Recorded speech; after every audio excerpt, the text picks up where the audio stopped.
Welcome back, fellow armchair generals. This is Gamer 1745 here, and I really hate updates and things that F with your settings.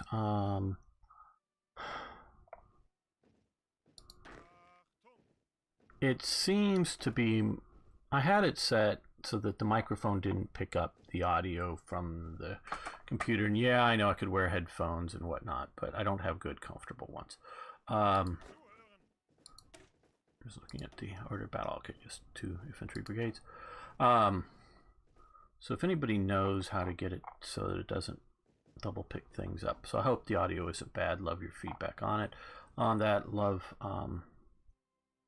any feedback. Love liking the videos. Love sharing the videos. Comments. Subscribe if you haven't already. Well, we're making this episode not live. Most of the Hearts of Iron 4 has been recorded live in front of a Twitch audience, which gives it definitely a different character. And I mean different, not better, because I don't know which is better.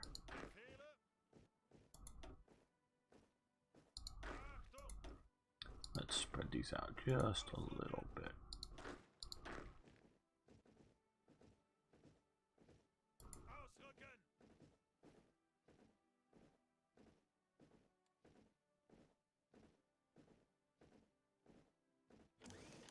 Okay, the Republic of China issues. Okay, pause. Chinese envoys have lodged a strong diplomatic protest of our government regarding the presence of our attaché in nations which are currently in military conflict. Okay, reasonable request. Recall? No, we're not recalling our observers in the Japanese army. Okay, radio equipment has been improved. Very good. Well, let's look over here.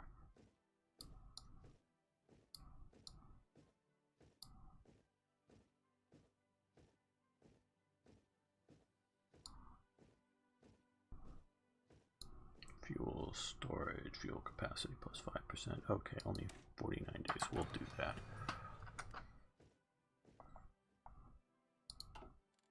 I'm expanding the growth in the army. Oh, no, I want this. Double the number of divisions training.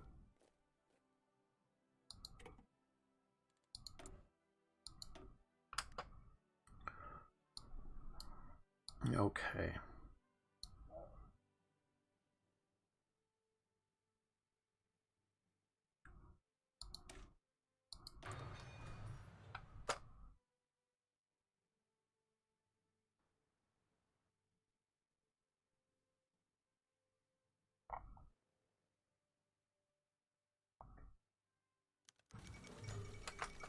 Okay, Shanxi has capitulated. The Fritsch affair. Okay, the Bloomberg Fritsch affair has begun soon after the marriage. On the 12th of January 1938, the War Minister Werner von Bloomberg to Erna Grun, when the Berlin police discovered she had a long criminal record and had posed for pornographic photos.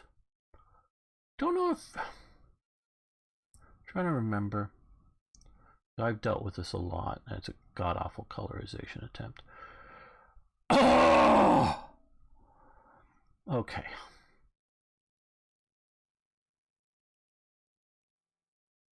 I think it was Podcat, Dan Lin, said, well, we just don't want to take images off the internet for our game. We want to, have an artist create the images. Okay, cool. So they're all color. And then, okay, I get the idea of, hey, yeah, let's try to,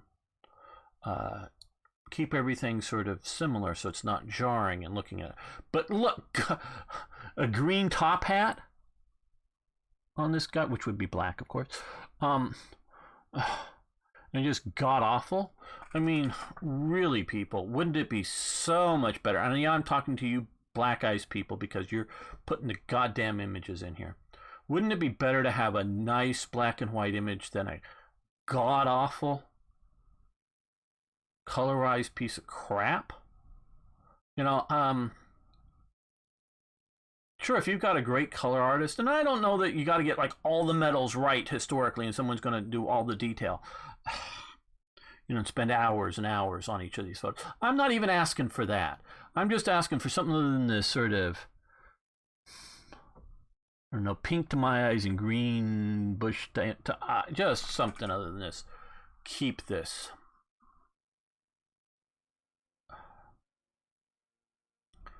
God awful thing. And I feel justified in complaining because, one, I'm having to look at it, and two, when I built stuff, I've taken better care. And yes, I've gotten their feedback. Hey, we can't build Rome in a day. There's so much to do. Just too big of a project to start off the first time we release it and have it all bright and shiny and perfect. Great, I understand. Either leave this goddamn thing blank or put in a image pending image. Okay, those are two possible exemption. Two possible things to do other than this god awful thing, or just put in the black and white one until you get somebody to colorize it well. It just, I'm asking actually for less effort. Just throwing in a black and white one until you get a good looking colored one if you want to replace it with such. Okay. Gamer and his rants, right. Much later at Nuremberg, information received by the police commission within its days indicated that Marshal von Bloggers had been previously convicted as a prostitute. Was she convicted as a prostitute who had been registered as a prostitute? Well, see, that's a different thing. Okay, people. I don't know who's writing this, don't know where they're getting this from. Previously convicted prostitute. Okay, now,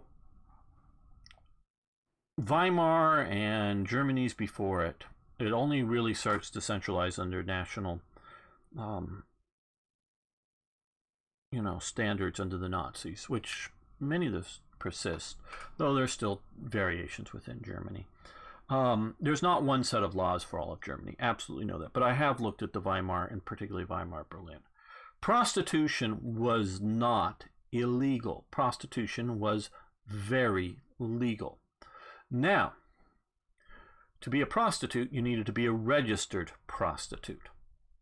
And once you have a conviction of being a registered prostitute, that you're sort of marked for life at that point, if anybody wants to look that up and care. Now, it is illegal to be a prostitute without registering, so it's almost contradictory here. Now, yeah, you could be convicted of being a prostitute and then later register as a prostitute, maybe, or something, but it just seems. She also had been sentenced by the court for distributing indecent pictures. Well, prostitutes pose for pictures. This was really an attempt by Goering and others to get Bloomberg, who was an ardent nationalist and very pro rearmament of Germany, but maybe not so pro National Socialism and maybe not so pro going to war with the world and having Germany completely destroyed. You may go, well, that wasn't what Goering was wanting to destroy Germany. Well, by going to the, yeah, I know, but some people had better sense. So it was really to get him out, and Fritsch is sort of his deputy. There's Bloomberg, that's von Rundstedt. So we're going to go with the historical one, which we'll lose that. But so, and Fritsch was gotten rid of because somebody with the same basic name, may have even been a military officer, had something of a homosexual past, and for being a German officer, not just being a German, but being a German officer, that was not a really something that was to be allowed. Involved, and I don't know if it even said down there in the second paragraph about Fritsch, but it wasn't him, and it was sort of even known at the time it wasn't him. enough of the details, age or something, and looking into it, it wasn't him at all. So he was not at all. I don't know if he was a homosexual or not at all, or at all. I have no idea. But it just the case against him was not against him; it was against somebody else, and probably would not have been a big thing had it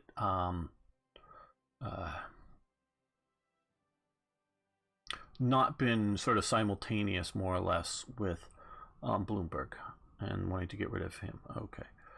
The dismissal of Narath, or I've recently heard another pronunciation. Narut? I don't know. Sorry. In response to reservations expressed at the Hostback Conference, Hitler tightened controls of the military foreign policy, making apparatus by removing those who were out of touch with his policy.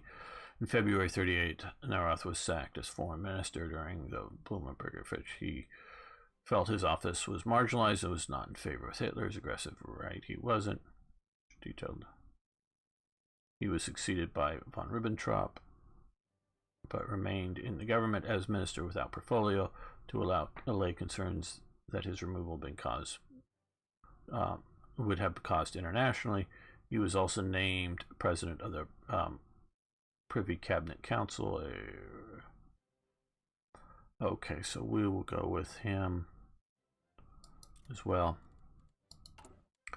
And so we now have Ribbentrop instead of. So more fascist support, improved international relations is harder. Same ideological opinion justified wartime political power gain is actually a larger. It's only trade he really seemed to help out on. Daily power gain. Okay, well, daily command power gain. Ribbentrop had been well, and I don't know if these are all simultaneous or in some sort of succession. For a while, he had been the, shall we say, foreign minister of the NSDAP, not the government, but the NSDAP. And as time goes on, we see the NSDAP and the government becoming one and the same. But at this point, it was the party's foreign policy he was in charge of as opposed to the government. And for a time, he was also the ambassador to London, to Britain, and which he rubbed people the wrong way. He was an ardent Nazi, not an ardent diplomat.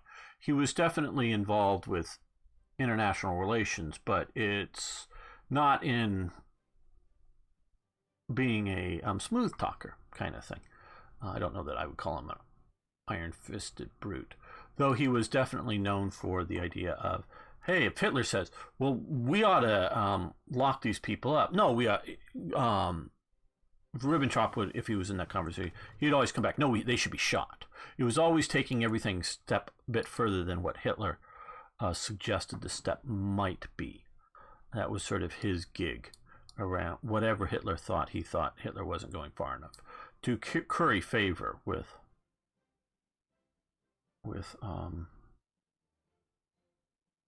least stability. Okay, we'll do that with Hitler. Sort of to be a more radical person than Hitler.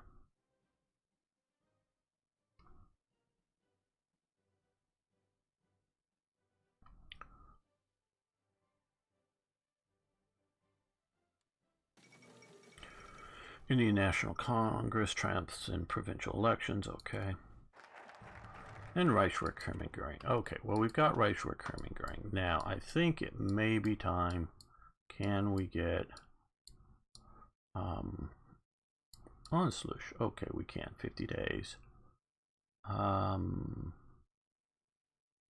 Let's take a quick look at Austria. Extra research slot. Well, if they get extra research slot, that doesn't help us. Where some of these things like maybe throwing in a new infrastructure or factory or something does help us. So just wondered if there was something that was almost completed that we might want to delay briefly for. but I don't see that at the moment, because sometimes there's like 21 days that are nice little 28 days anti-comintern pact. Okay, let's grab up Austria. And we can take a look and see how Japan is doing here. Okay, they're doing actually fairly well. I like that they've done some invasions.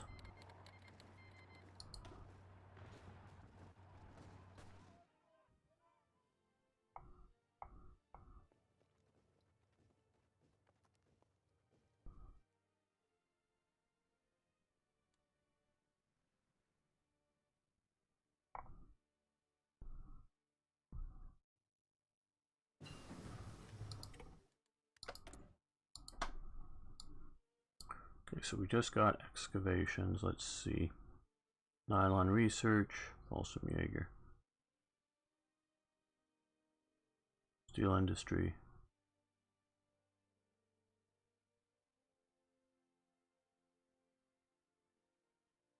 Improved power grid.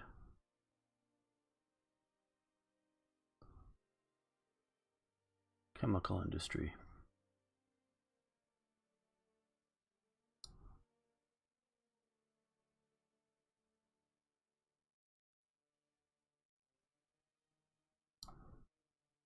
Like local supplies a little more, and synthetic refinery speed, construction speed improved, or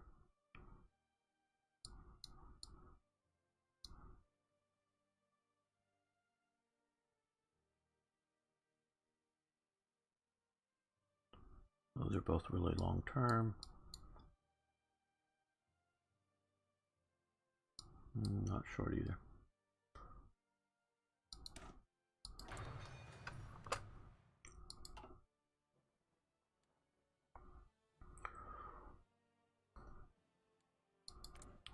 Okay, how are our stockpiles doing?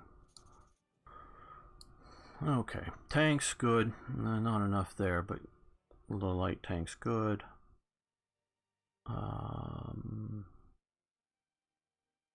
Artillery trucks, artillery prime movers, good.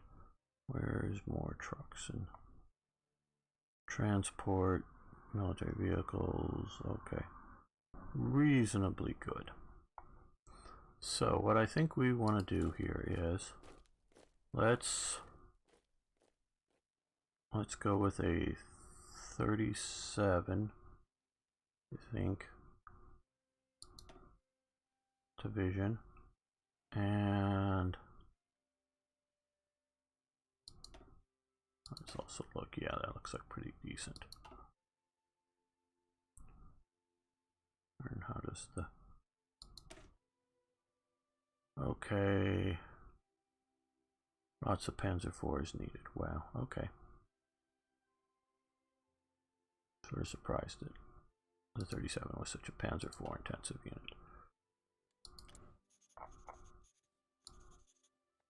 Okay, well, we'll still keep the one in production, I think. Let's give them a location.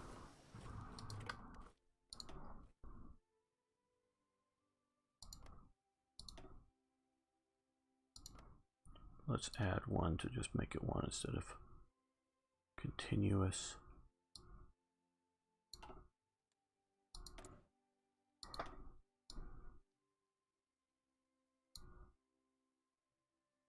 Well, I am a little worried about, okay, monthly population 2%, party popularity stability modifier, 93 days.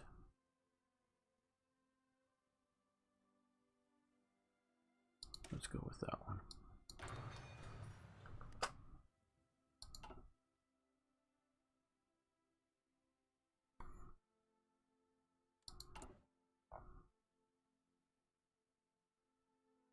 Oh wow, look at how much Britain's built up demand. The Netherlands, so we need to counter that to some degree.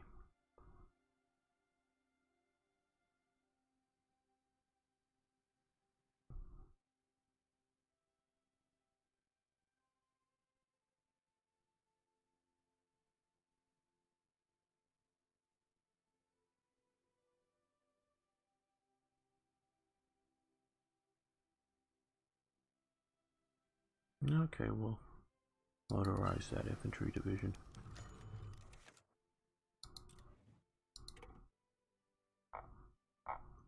And we'll aid Persian industry. I think we'll spend that. Okay, free civilian factories.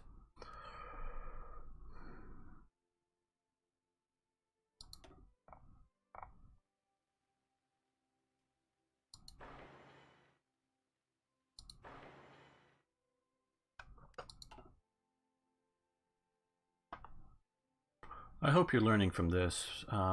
Maybe not the best way to do things, but watch and see how good or bad things go. Okay.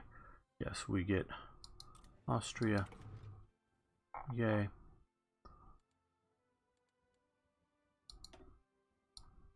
Press no.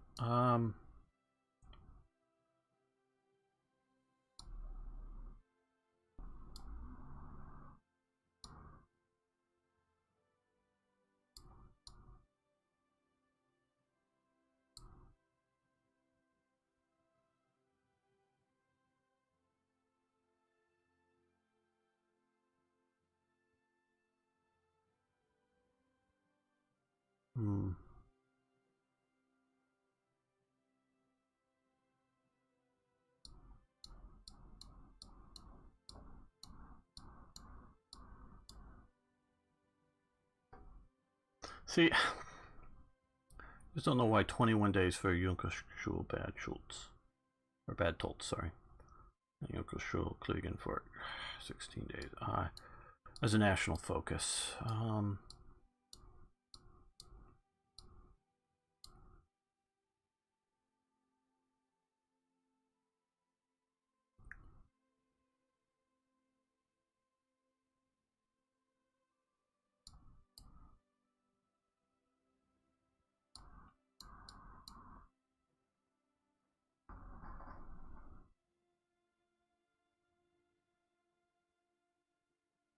Okay, this sounds 28 days as a national focus. Yes, we will start the west wall.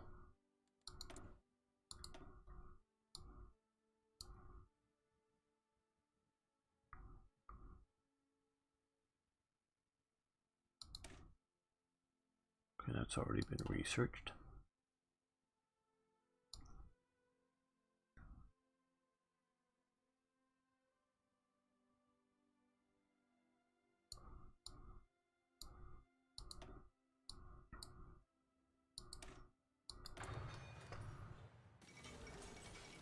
Auslush of Austria, very good. What does this division look like? Fair.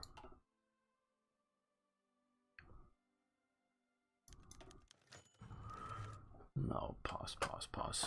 Yes, Standard Führer. Form the divisions, yes. Form the division, yes. Yes.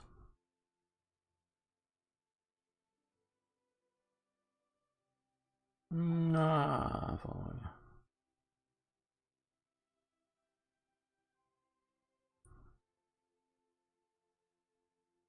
Yeah, we can put some pressure on them. Oh, here.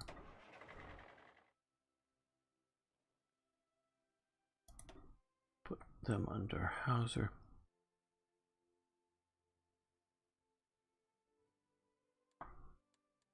And it's given us more military factories. Very good, which I expected. Let's look to see. We need Panzer IVs. We could use some mountain artillery.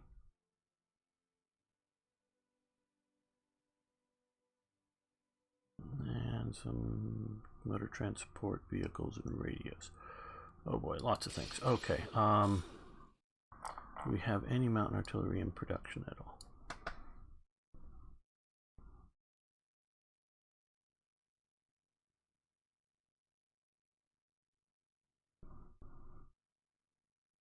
No, so let's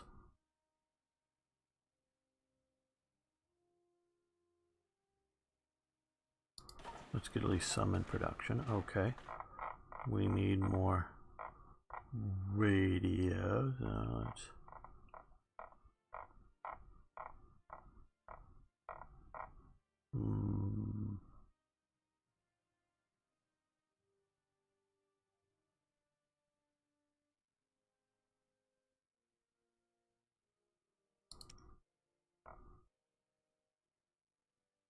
have support equipment.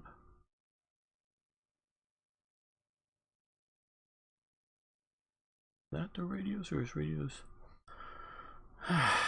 Something that I don't like about this is the inconsistencies, and I know part of it is just field size, but words, radio equipment. Okay. On average, 0 produced. Okay, so we don't have any in production. So let's see if we can find that through the big lists. Okay. Visionist. See, I don't know what.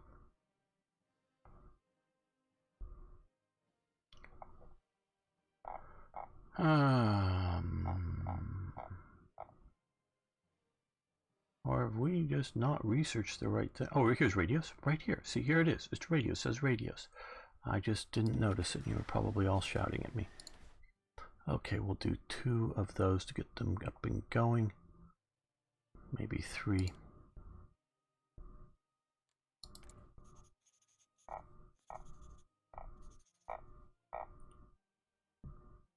We'll do some cavalry equipment, infantry guns, artillery.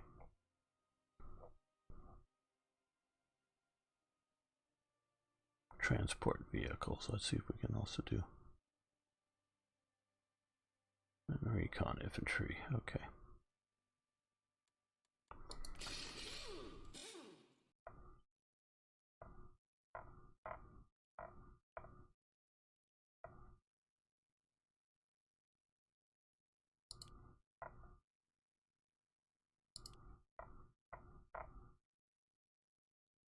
I think that's the truck one there.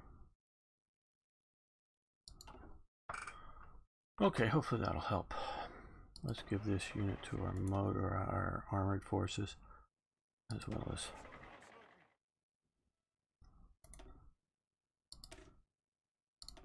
that's a fairly decent division.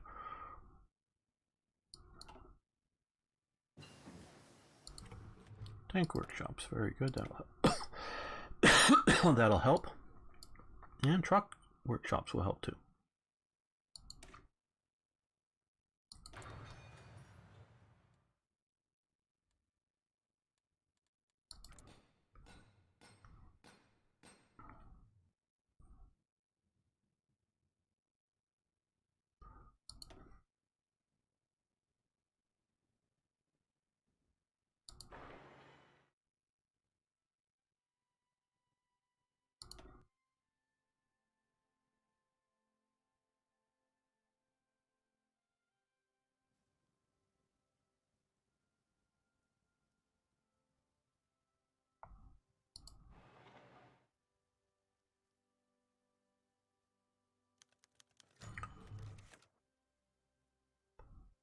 Nope, we're not removing our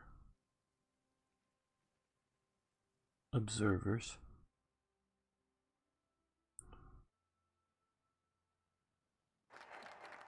Okay, west wall light fortifications, very good. So that at least gets us some level of fortifications on there.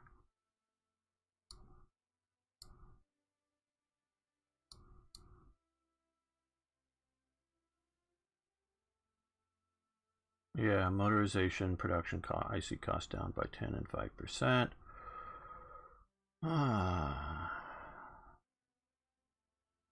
Plus some military factory, so we're going to go with that right now.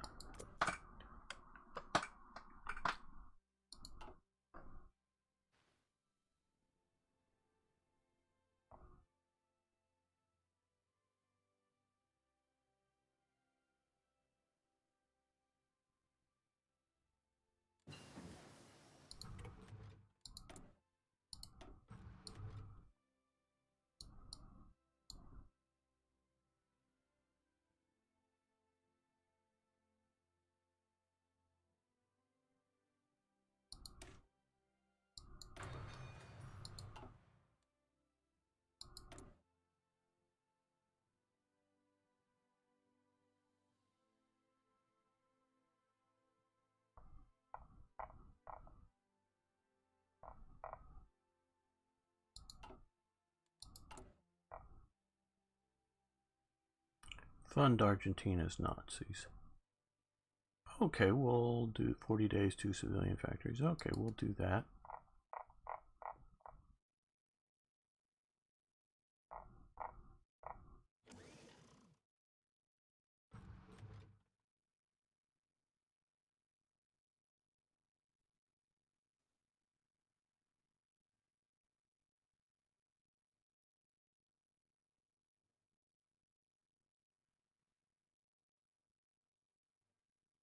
Okay, we'll form the 4th Reich Division and the 1st Gebirgs Divisions. Coal liquefaction, very good, which means synthetic oil. Yes.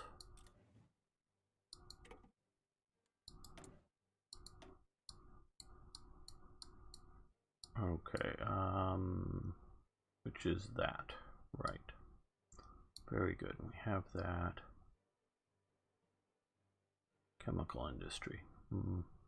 That's what we're doing right now, which will get improved catalytic cracking.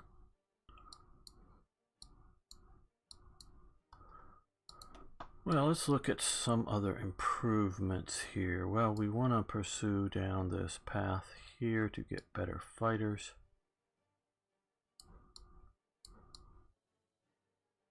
Yeah, I think that's what we should do.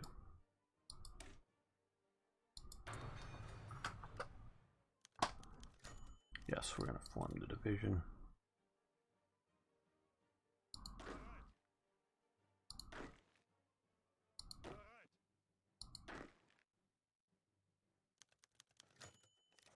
MIFO bills will run out soon. Okay.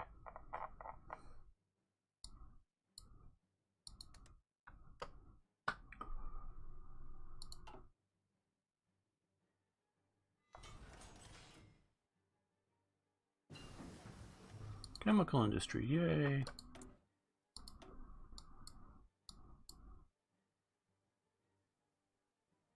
Oil gain, fuel gain per oil plus 10%. That could be critical. And we have free military factories. Okay.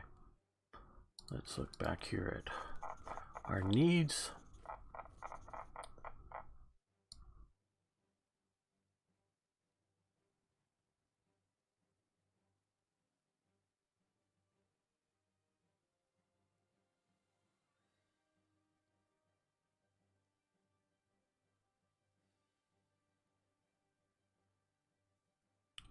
Maybe light utility vehicles.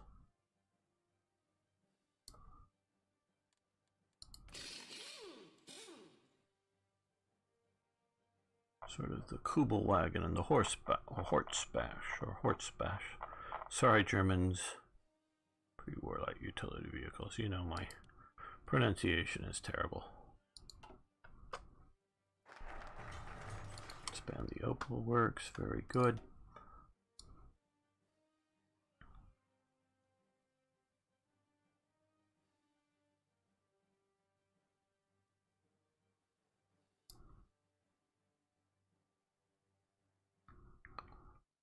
KDF wagon, Volksdeutsch.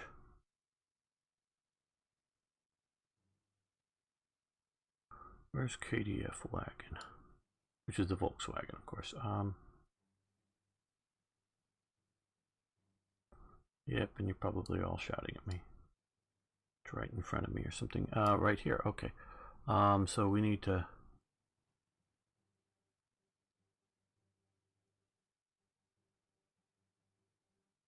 Why is it behind expanded line? I don't know. Volksdeutsch.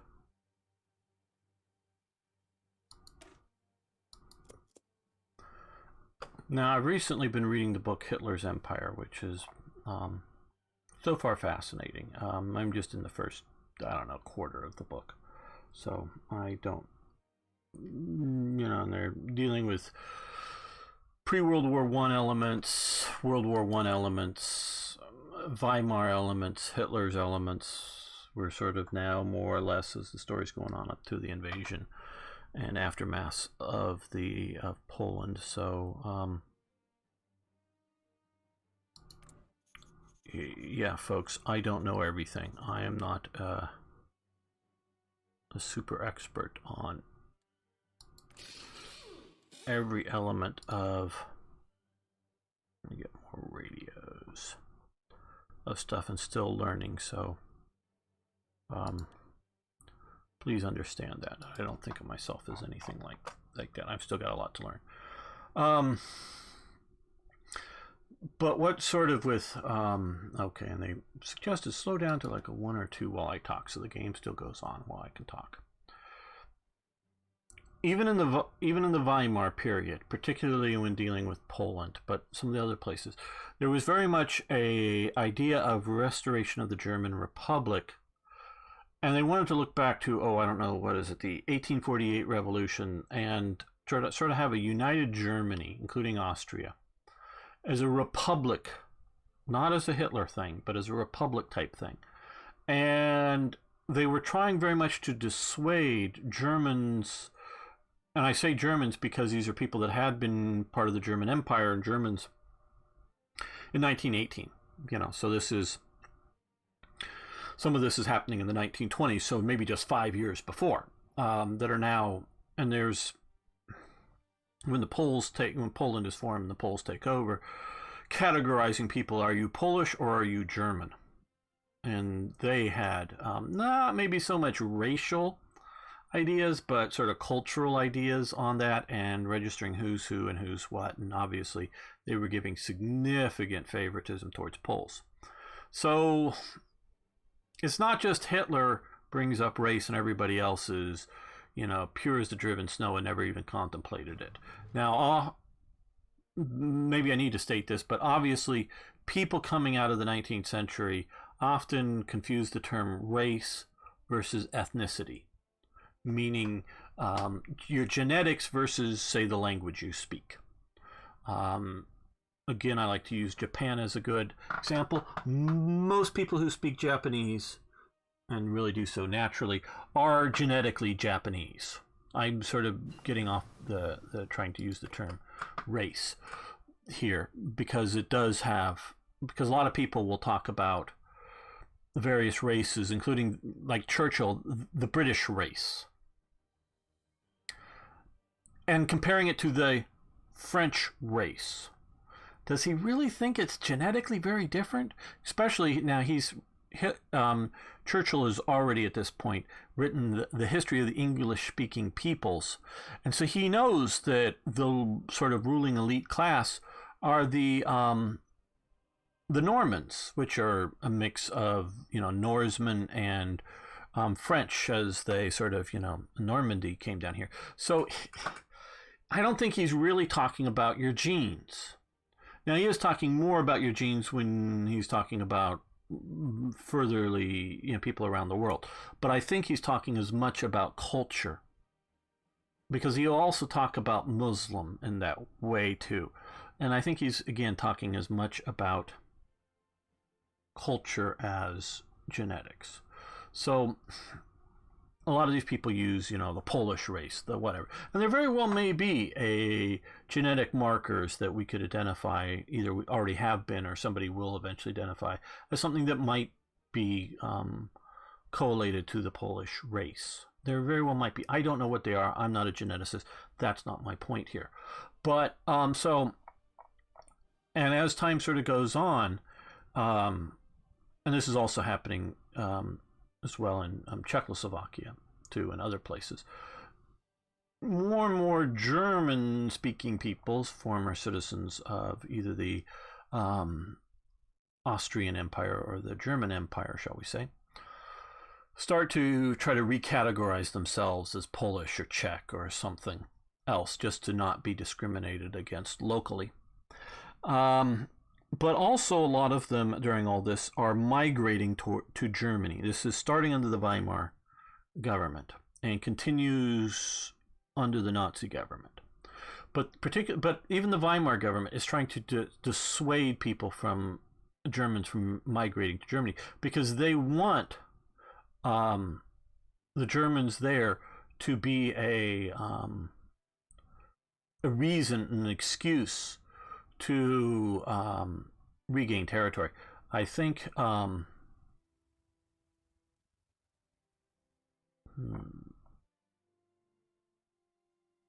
was it Krakow or Lodz? Wasn't Warsaw, but it was somewhere within the old German Empire in Poland, I believe. That in 1918, one of these cities, don't think it was here because though I put that because that was in Russia. In one of these cities, I think it was, at the time that the German invasion of Poland, I think, by 1939 or somewhere around that. Sorry. Again, this is historical commentary. When I work on mods and other stuff, I nail down the history as best I can when I'm just talking off of memory. Even if it's just a book I'm reading a few days ago, it's still okay. And also, quite honestly, I'm not reading it. I'm listening to the audiobook while I'm driving around and doing other things, but I am paying attention. So my numbers are off a little bit. But it was something like the city was 5% German-speaking population when the Nazis come and take it over. But in 1918, without a significant Polish population growth, it had been 40% German speaking, because a lot of the Germans under the Polish government got up and left and went to Germany. So it's something that had been a significant German speaking population had depopulated the Germans from it. Okay. So now this isn't justifying anybody's aggression here in my mind. This is simply just looking at policy. So Hitler is trying to, especially once he's in power, but this starts before he's in power, is part of the point. And with shall we say, trying to push a liberal democracy idea, a German liberal democracy, as opposed to some of these other less liberal democracies going on. Poland for a time is, but I would maybe describe it as a benevolent dictatorship. I don't know. But partially because they're worried about the Germans, they're worried about the communists, they're worried about various invasions and other things. So generally speaking, it's trying. Hitler's policies, though, are very much to try to keep the Germans that are living in foreign areas living there. They also have a sort of as things ramp up over the Sudetenland, there's very much a German push to keep. To not have the German Sudeten population just migrate to Germany. There are two exceptions to this rule, and this is why we're sort of bringing the first one up now. One, if you remember, the Three Powers Pact, formed by Mussolini, but the other two members were Austria and Hungary, as an anti-German pact. Well, this is sort of started in 35, but is signed in the beginning, I think it's January 36. And so, but from that point on, from 36 on, Hitler is trying to woo Mussolini, and because he is, at his core of his being, is to get Austria as part of the United German Reich. And so he's pushing for that, and he doesn't want a war with anybody. And up until 1936, late 35, Mussolini, even though he's fascist, had been firmly in the Western Allies alliance left over from World War I. And he really is no intending to move away from it. He does want to gain his, empire, taking land away from non-European powers in places. But he is not looking to go to war with Britain or France at all. But obviously he's driving in a collision path with that, and he realizes it. So Hitler's trying to woo them away. Well, because in the Tyrol regions and down here in Trieste and some other places, there's a fair number of German population. So Hitler actually does, once they have Austria, does try to get German-speaking peoples to move back to Germany from Italy as a way to assuage Mussolini's fears.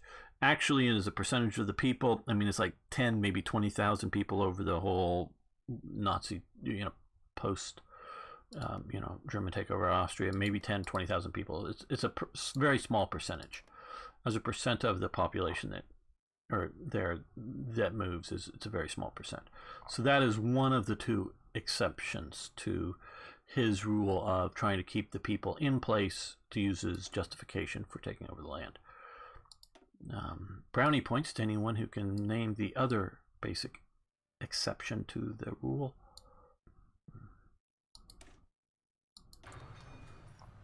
And yes, we will talk about it when the time is right. But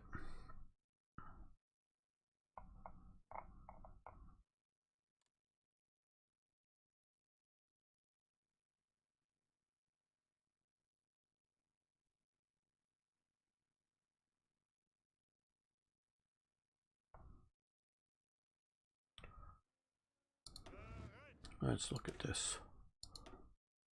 Okay. Not very good division as divisions go, but it is a Lish division and not a real Panzer division at the moment. And it very well may change templates over time.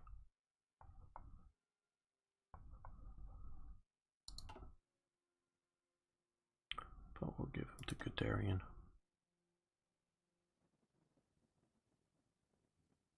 And you know,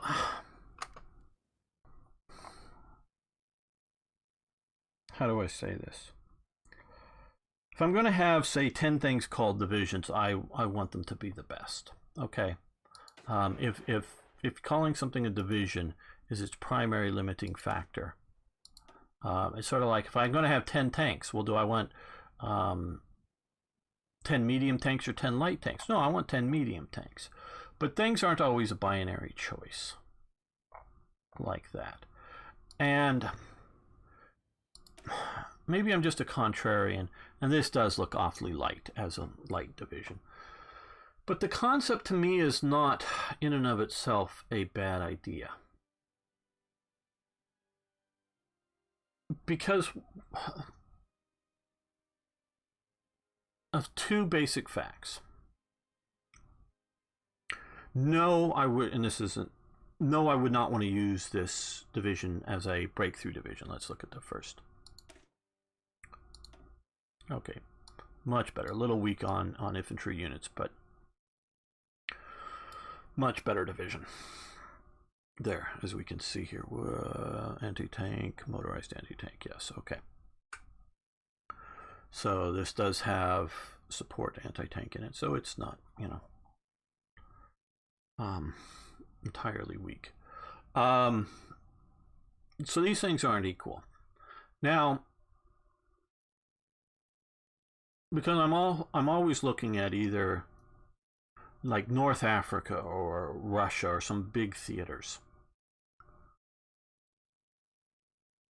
If you are doing a breakthrough maneuver, these elements, these lighter divisions, can very much pair up with other divisions. And instead of calling it a division, you could call it a brigade, but by calling it a division and actually having the support elements of a division, you sort of make it a more of an independent fighting force. Because the US, they call them regimental combat teams. No, they're sort of like brigades in that they are combined arms, meaning they're part of a division. Generally, the US would break them into three. And the idea that each one of these combat teams would have, based out of, you know, the division's artillery, anti-tank, whatever elements of it, sort of set up in combined arms elements, you know, like a mechanized infantry, a motorized infantry, and an armored unit with attached artillery and reconnaissance to this regimental combat team. And these three elements, which could be sort of you also often will break up divisions into brigades, and you sort of, you know, for maneuver purposes. And then if you look at, say, the hospital, well, that's back at sort of the divisional headquarters. What medical support is attached to each battalion or whatever is already there. If you have a battalion hospital, great. But you know what I mean. So some of this stuff stays back in sort of the divisional headquarters that's supporting all of the regimental combat teams or all of the brigades. And some of the stuff is separated out into the regimental combat teams. But not so much you know, invading in Normandy and moving through fairly tight areas. But if you're looking at getting out a larger theater, and especially when we zoom in and all this stuff here, it is maybe a bit of waste of the, because see, instead of just saying, oh, this is a brigade that's separated out from a division, no, this is a division that's a brigade strength.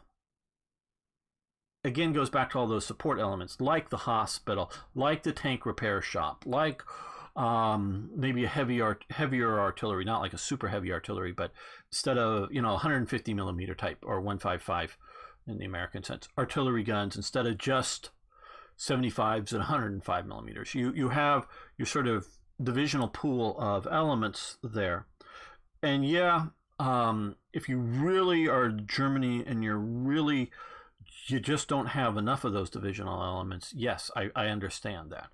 But if you can do that, having some light divisions like that do two things. One is deep exploitation. Is once you've broken through and you race deep into the enemy's lines. Well, do you want to race deep into the enemy's lines with this? Or this? And well, I would rearrange this. I'd probably get rid of one of these. I would change these to racing deep, and I would fully motorize infantry units, and I would swap out one of the panzer units to that. But I would rather race deep in with the light division. Why? Well, because it takes less fuel and other and I'd probably also maybe lower the artillery down by 1. This takes less fuel and ammunition supplies to push deep into the enemy lines and maintain a certain amount of capability. Now, if you run into some strong defense, you're not going to be able to break through it.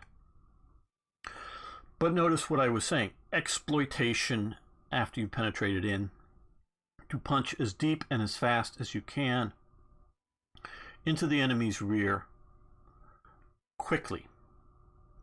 And that is one of the reasons I like a light type formation.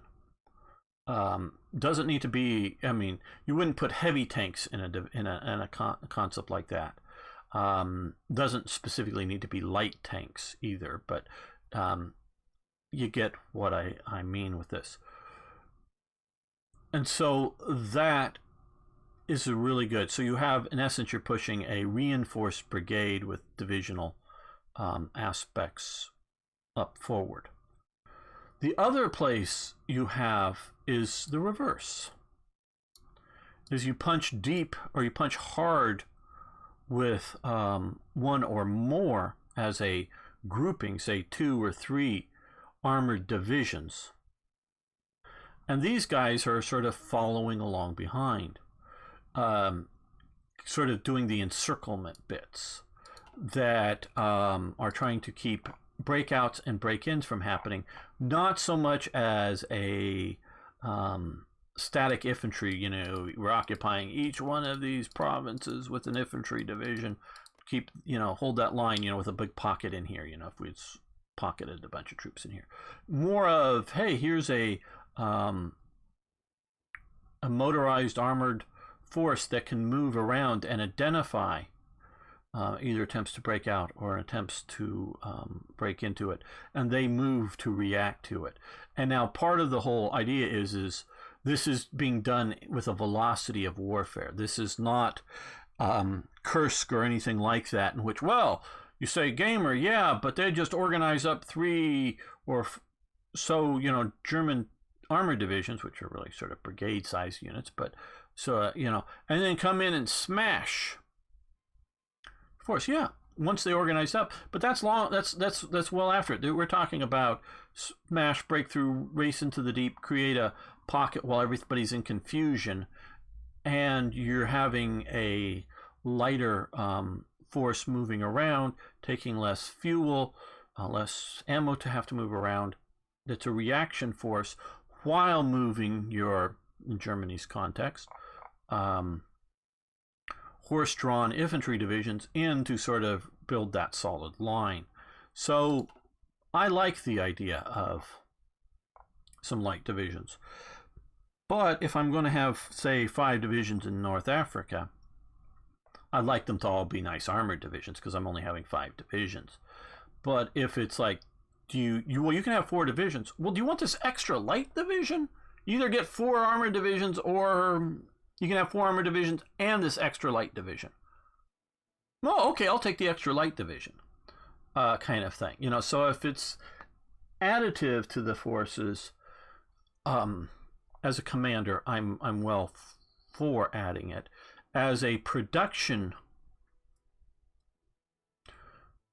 person, whether we're talking Speer or just some middle element of Wehrmacht procurement, do we have enough trucks? Well, if you're not building enough trucks, which Germany wasn't, which is an important factor, of course, but if you're producing enough trucks to go, hey, yeah, the motorized HQs, elements of these, which is all kinds of things. If you have enough of those to form more separate divisions, okay, well, let's take, say, 2 panzer divisions and break them up into let's take 1 panzer division and break them up into 2 light divisions and give each one of the divisions the full headquarters support elements, that element, but you only get roughly half of the front line elements. Yeah, I would be for that if you can afford to do that. That's some big ifs. Now, could Germany have afforded to do that? Yes and no. Well, 1, they started the war too early, but 2, could they have afforded to do that on more of a scale? Yes, because it wasn't until the failure to take Moscow does Hitler really start to move Germany's economy into a total war economy. Only at that point.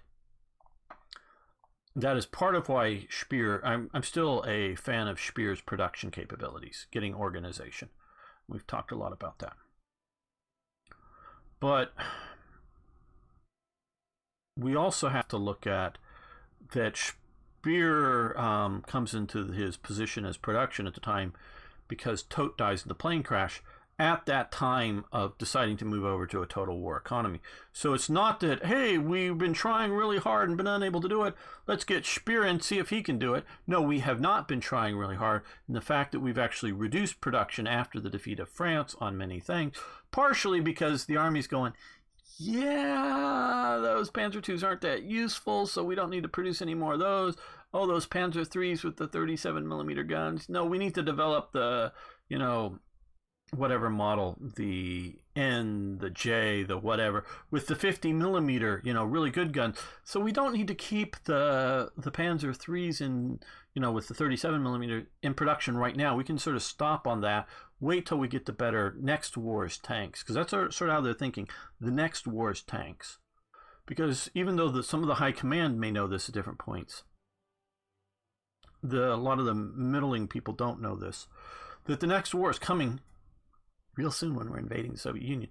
They're still thinking of, well, the war is sort of over with Britain. Yeah, there's submarines out there. Yeah, there's bombing. Yeah, well, it's not until 41 that they're sending, the Italians are fighting down here, but, until 41, until they send Rommel down. And so it's sort of like next war is, a few years away. I mean, it's not like forever away, but we got to so actually slow down and stop some production that they later, once it's Barbarossa just starts, they start the production back up. So I know they could have been producing more. Now, I don't necessarily know how much more they could have been producing, but they definitely could have been producing more. And 2, at whatever point we're looking at, there's bombing going on. Bombing disrupts, destroys production capabilities. Well, there's nothing to say that the bombing needs to be successful. We have various elements, including mismanagement, but including priorities. There's various things going on that we as war gamers can go, well, we can mitigate by building more aircraft, by controlling the skies better. doing, say, as wargamers here, researching night fighters, wherever that may be, or whether that's a some techs, avionics improvement, radio detection, have better night fighting capabilities and that type of thing. So production, we can look at what was, and if you just want to be a historian, and good on you if that's all you want to do, is historian of what did happen, and it's very important. But I like to know what did happen and then look at the what ifs. Well, the episode has probably gone over long by this point, and I've been talking too much, so we're going to save. I want to thank you all for watching. Thanks for liking the videos. If you haven't already, please subscribe. Please tell a friend. Please give feedback, comments, questions, suggestions. See you next time for more Hearts of Iron.